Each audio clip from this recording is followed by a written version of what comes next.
बिस्मिल्लाहिर्रहमानिर्रहीम। अस्सलाम वालेकुम। हकीकत टीवी साइंस एंड हेल्थ में खुश आमदीद। शाम की बाजी इस वक्त तेजी से पलट रही है, इतनी तेजी से पलट रही है कि सेकंड्स में, मिनटों में इस वक्त फैसले हो रहे हैं। 2 दिन पहले तक सूरत हाल अलग थी, आज बिल्कुल अलग है। इस वक्त बागी फोर्सेस ने हमा शहर को फतह कर लिया है और ये इतनी खतरनाक सूरत हाल इस वक्त रूस, ईरान और बाकी ताकतों के लिए हो गई है कि इस वक्त हमा शहर उन्होंने फतह किया है। और यानी अब आप ये समझ रहे तकरीबन ये ज्यादा टाइम नहीं, 2.5 घंटे, सिर्फ 2 से 2.5 घंटे दूर हैं वो दमिश्क से। यानी अब इस सूरत हाल में आप समझ लें कि दमिश्क अगर गया तो खेल खत्म यहाँ पर। फिर उसके बाद जो होगा उसका आप अंदाजा नहीं लगा सकते।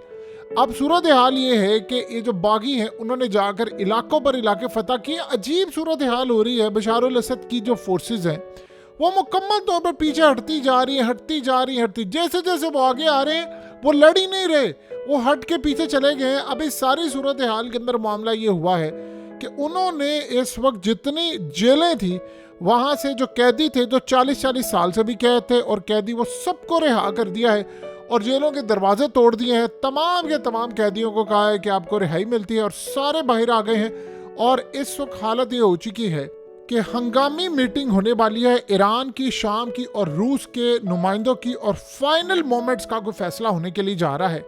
ये इस तरह की सूरत हाल है इस वक्त के, या आप ये समझ लें कि इस वक्त ये सलमिया शहर में दाखिल हो रहे हैं और आप ये समझ लें कि बशार अल असद के जो जितने फाइटर्स हैं वो पीछे हटना शुरू हो गए। यानी इस सारी सूरत हाल के अंदर लोग पूरी तरह तैयार हैं। आप सोचें कि लोग, आप देखें, वापस उन घरों को आना शुरू हो गए हैं दीगर जगहों से, और ये तमाम के तमाम लोगों को मुलाकातों के लिए वो मिल रहे हैं और कह रहे हैं कि वापस लौटें।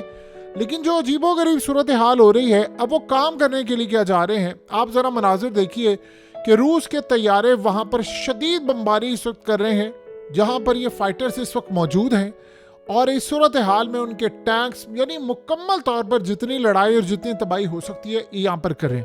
अब जाहिर सी बात है रूस इस सारी सूरत हाल में, शाम के मामलात में पैनिक में है, क्योंकि इसके बाद की सूरत हाल मिडल ईस्ट के लिए बहुत ज़्यादा ख़राब होने वाली है। अब ये बागी जब आगे आ रहे हैं, अब सोचें ज़रा, अब 1 मिनट के लिए मिसाल के तौर पर ये एक हेलीकॉप्टर था और इस हेलीकॉप्टर को उन्होंने वहाँ पर छोड़ दिया। अब उनको चलाना नहीं आता। अब वो कर क्या रहे हैं, वो उस हेलीकॉप्टर को उड़ाना कैसे है वो यूट्यूब से देख रहे हैं। यानी यूट्यूब से ट्यूटोरियल देख रहे हैं और वो उस हेलीकॉप्टर को उड़ाना चाहते हैं, उनको आता नहीं है। अब आप इमेजिन कर लें ज़रा कि कैसी अंदर से एक साजिशें हो रही हैं कि वो जब आ रहे हैं उनको रास्ते में जो भी फोर्सेस सामना करने से इनकार कर दी। सबसे बड़ी बात है बशार अल असद की सारी फोर्सेस पीछे हट रही हैं। अब बहुत सारे इलाकों में इस वक्त लड़ाई जारी है। ईरान की फोर्सेस वहाँ पर हैं, यानी इराक से हैं, लेकिन इस सूरत हाल में बड़े पैमाने पर इनके पास जो असला है वो इतना जदीद है कि अमेरिका की नेवल सील और जो इनके एलीट कमांडोज के पास असला है वो इस वक्त इनके पास मौजूद है। और वो असला जब मार रहे हैं, इस्तेमाल कर रहे हैं, ड्रोन से हमले कर रहे हैं, तो उनको ये समझ नहीं आ रही, वो पीछे हटते जा रहे हैं, वो वापस मुड़ते जा रहे हैं।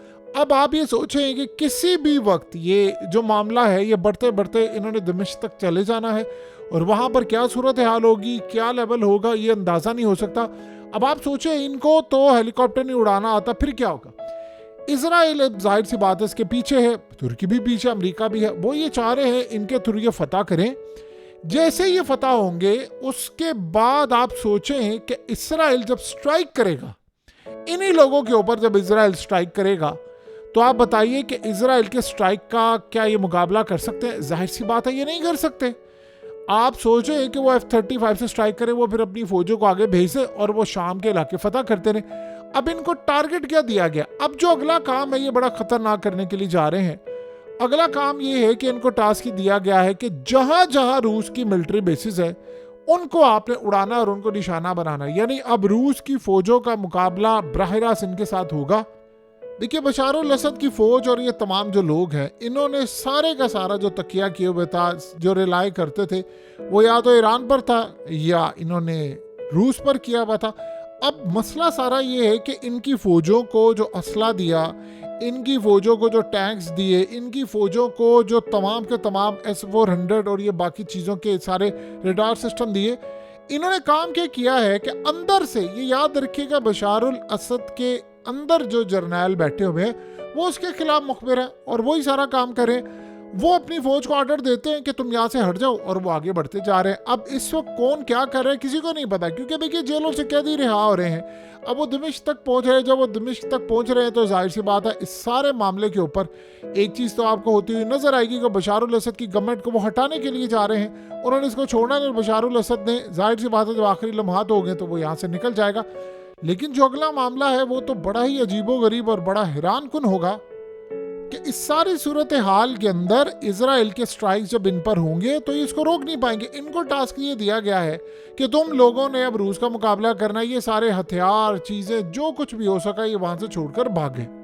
और कमाल की सूरत हाल देखिए, ऐसा अजीबोगरीब मामला हुआ है कि 6 दिन के अंदर अंदर हल्ब शहर, अलेप्पो और उसके अलावा, यानी आप सोचिए हमा और न जाने कौन कौन से शहर अब वो फतह उन्होंने कर लिए हैं।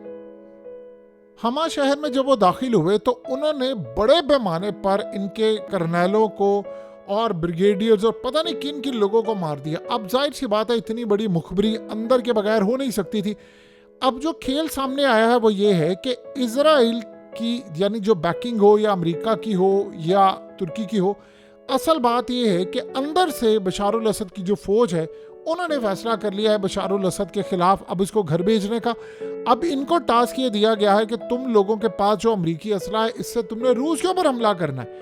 अब दिमिश्क और ये यहाँ पर जो फाइटर्स हैं वो ईरान से जो आने वाली फौज है और ये सारे हैं, ये असल में इस सारी सूरत हाल में लड़ने के लिए जा रहे हैं और लड़ाई इस वक्त शुरू होने वाली है। अब सवाल ये है कि क्या ये कब्जा कायम रख सकते हैं। देखिए ये सबसे बड़ा क्वेश्चन होगा, क्योंकि अब जो लड़ाई होगी ईरान यहाँ पर नहीं चुप बैठने वाला, उसने आखिरी हद तक जाकर लड़ाई करनी है और वो लड़ाई कर रहे हैं। क्योंकि यहाँ पर अगर वो चुप बैठा तो इराक भी गया हाथ से, तो फिर उसके बाद ये बाकी सारे भी गए। अब जाहिर सी बात है रूस को गुस्सा है तुर्की पर, इजराइल पर और अमेरिका पर। उन्होंने प्लान ये किया है कि एक दफ़ा हम इनसे निपट लें, हम उसके बाद सीधा तुर्की और इन बाकियों से भी निपट लेंगे। अब आप ये सोचें कि इस सारी सूरत हाल में जुलानी आया है और वो अचानक से निकल कर सामने आ गया और जुलानी ने आकर कहा है कि भाई ये सारे मामले में अब आप तैयारी करें, हम बहुत बड़ी लड़ाई के लिए जा रहे हैं और दिमिश्क में असल में जाना है जहाँ पर हमने बशारुल असद को हटाना है। देखिए ये जो हमा शहर था ये अलेप्पो यानी हल्ब के बाद सबसे अहम शहर था। इससे आप सोच रहे हैं बशारुल असद की जो गवर्नमेंट है उसकी कमर टूट गई है। अब आप सोचें कि इसके बाद आप अगला जो शहर है वो हमस का है, फिर उसके बाद सीधा उन्होंने दमिश्क जाना है। और ये इसी तरह की सूरत हाल है कि अफ़गान तालिबान जब आ रहे थे तो अफ़गान फोर्सेस ने मुकम्मल तौर पर हथियार डाल दिए जिनको अमेरिका ने ट्रेन किया था। और उसके बाद आप सोच लें कि फिर यही सूरत हाल पैदा हुई है कि वो जब गए तो काबुल फतह हो गया। एग्जैक्टली अब यहाँ पर मामला डिफरेंट है। देखें यहाँ पर जो ख़तरनाक सूरत हाल पैदा हो रही है, अगर ये यहाँ तक दमिश्क तक पहुँच जाते हैं, ये इतनी तबाहकुन सूरत हाल होगी, इतनी तबाहकुन होगी कि शाम समझ ले आपके हाथ से जाएगा, क्योंकि इजराइल ने तो इसको छोड़ना नहीं है। अब वो क्या करेंगे, अब सोचे इनके पास तो है नहीं असला और कोई चीज़, वो आएंगे बाइट से स्ट्राइक करेंगे। स्ट्राइक करने के बाद वो गोलान हाइट से सबसे पहले वो कोशिश ये करेंगे कि रूस के फौजी अड्डों को हटाया जाए। अब रूस के फौजी अड्डों पर हमले वो करवाएंगे। अब वहाँ से अगर वो हमले करवाएंगे तो वो कोशिश करेंगे कि हम किसी तरह गोलान हाइट्स का जो दूसरा हिस्सा है उसको मुकम्मल तौर पर फतह करें। अब गोलान हाइट्स को फतह करेंगे तो फिर जाहिर सी बात है, आपको पता है कि शाम के अंदर उन्होंने पानी चोरी करना है, उन्होंने तेल चोरी करना है और फिर वो जहाँ पर रिजर्व्स है उन इलाकों तक जाएंगे।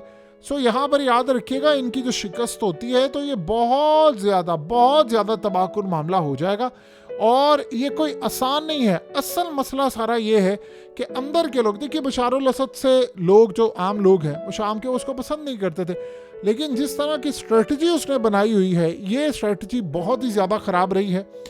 अब सोचें कि पिछले 8 साल में इन लोगों ने कोई ज़मीन, कोई चीज़ ये फतह करने के यानी काबिल ही नहीं थे, लेकिन एक हफ्ते के अंदर यही मसला सारा है कि यही मॉडल आगे इन्होंने ईरान के अंदर भी रखना है और वो सूरत हाल बड़ी ख़राब है। ये इराक में भी रहेंगे, ये रोनते हुए प्लान इनका है, हमने ये काम करना है।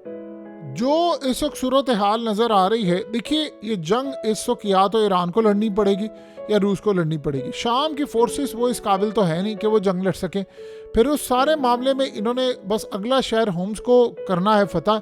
अगर इस सारी सूरत हाल में वो चले गए तो फिर आप सोचें कि अगला जो लेवल रह जाएगा वो क्या होगा। वो रूस की मिलिट्री फैसिलिटीज़, इसके ऊपर उन्होंने हमला करना है। और सबसे बढ़कर बात यह है कि अभी भी उन्होंने रशिया की जो नेवल बेस है उस पर हमले की तैयारी पूरी कर ली और उन पर हमले इस वक्त हो रहे हैं। सो जो काम इन्होंने करना था रूस के असले के बावजूद वो नहीं कर पाए। यहाँ से मामला काफ़ी हद तक ख़राब होंगे। ये अगर इलाके हाथ से निकल गए उनके तो फिर आप ये समझ लें कि फिर उसके बाद मामला कोई भी बाकी नहीं रहेंगे। बहरहाल आने वाले वक्त के अंदर हालात तेज़ी से बदल रहे हैं। आखिरी जंग का जो आखिरी हिस्सा है वो रूस को ही लड़ना पड़ेगा और ईरान को लड़ना पड़ेगा। और देखने वाली सूरत हाल ये है कि कहाँ तक, ये याद रखिएगा, ये मुजाहिद शुजाहिद कोई नहीं है। इन्होंने एजेंडा वही रखना है जो इजराइल को फ़ायदा देगा, जो अमेरिका को देगा और तुर्की को। हकीकत टीवी साइंस एंड हेल्थ की इस वीडियो के नीचे कमेंट ज़रूर कीजिए, अपनी राय का इजहार ज़रूर करें और इस वीडियो को हर जगह शेयर करते हुए चैनल को सब्सक्राइब ज़रूर करें।